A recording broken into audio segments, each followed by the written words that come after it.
Lecture de la première lettre de saint Paul apôtre aux Corinthiens. Frères, on entend dire partout qu'il y a chez vous un cas d'inconduite. Une inconduite telle qu'on n'en voit même pas chez les païens. Il s'agit d'un homme qui vit avec la femme de son père. Et malgré cela, vous êtes gonflés d'orgueil au lieu d'en pleurer et de chasser de votre communauté celui qui commet cet acte. Quant à moi, qui suis absent de corps mais présent d'esprit, j'ai déjà jugé, comme si j'étais présent, l'homme qui agit de la sorte.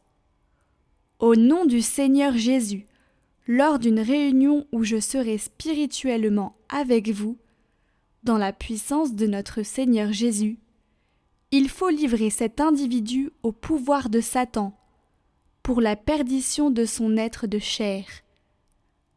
Ainsi, son esprit pourra être sauvé au jour du Seigneur.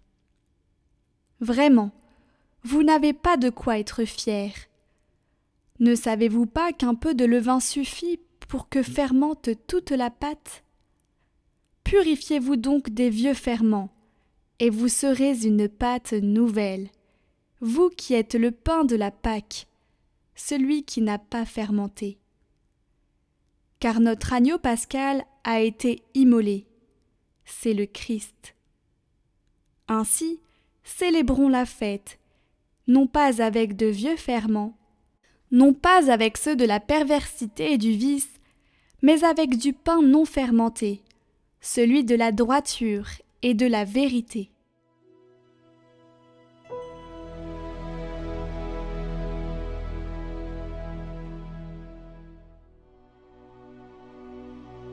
Seigneur, que ta justice me conduise. Tu n'es pas un Dieu ami du mal. Chez toi, le méchant n'est pas reçu. Non, l'insensé ne tient pas devant ton regard. Tu détestes tous les malfaisants. Tu extermines les menteurs. L'homme de ruse et de sang, le Seigneur le hait. Allégresse pour qui s'abrite en toi, joie éternelle.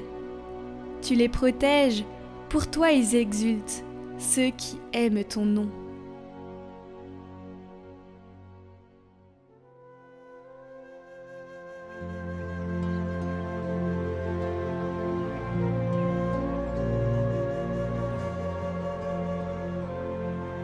Évangile de Jésus-Christ selon saint Luc. Un jour de sabbat, Jésus était entré dans la synagogue et enseignait. Il y avait là un homme dont la main droite était desséchée. Les scribes et les pharisiens observaient Jésus pour voir s'il ferait une guérison le jour du sabbat. Ils auraient ainsi un motif pour l'accuser. Mais lui connaissait leur raisonnement. Et il dit à l'homme qui avait la main desséchée, « Lève-toi et tiens-toi debout là, au milieu. » L'homme se dressa et se tint debout. Jésus leur dit, « Je vous le demande. Est-il permis le jour du sabbat de faire le bien ou de faire le mal, de sauver une vie ou de la perdre ?»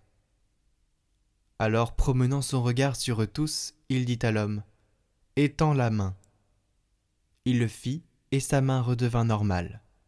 Quant à eux, ils furent remplis de fureur, et ils discutaient entre eux sur ce qu'ils feraient à Jésus.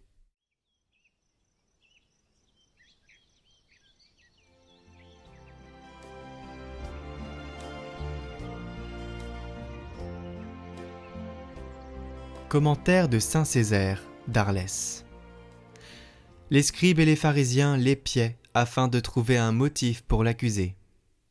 Le Seigneur dira à ceux qui ont méprisé sa miséricorde, « Homme, c'est moi qui de mes mains t'ai formé du limon, moi qui ai insufflé l'esprit dans ton corps de terre, moi qui ai daigné t'attribuer notre image et notre ressemblance, moi qui t'ai placé au milieu des délices du paradis.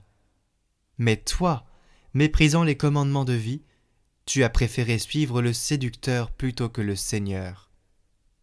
Par la suite alors que tu étais expulsé du paradis et retenu dans les liens de la mort par le péché, ému de miséricorde, je suis entré dans un sein virginal pour venir au monde, sans dommage pour sa virginité. J'ai été étendu dans une mangeoire, enveloppé de langes. J'ai supporté les désagréments de l'enfance et les souffrances humaines, par lesquelles je me suis fait semblable à toi, dans le seul but de te rendre semblable à moi. J'ai enduré les soufflets et les crachats de ceux qui se riaient de moi. J'ai bu le vinaigre avec le fiel. Frappé de verges, couronné d'épines, attaché à la croix, transpercé par la lance, j'ai rendu mon âme dans les tourments pour t'arracher à la mort. Vois la marque des clous auxquels j'ai pendu, vois mon côté transpercé de blessures. J'ai supporté tes souffrances pour te donner ma gloire.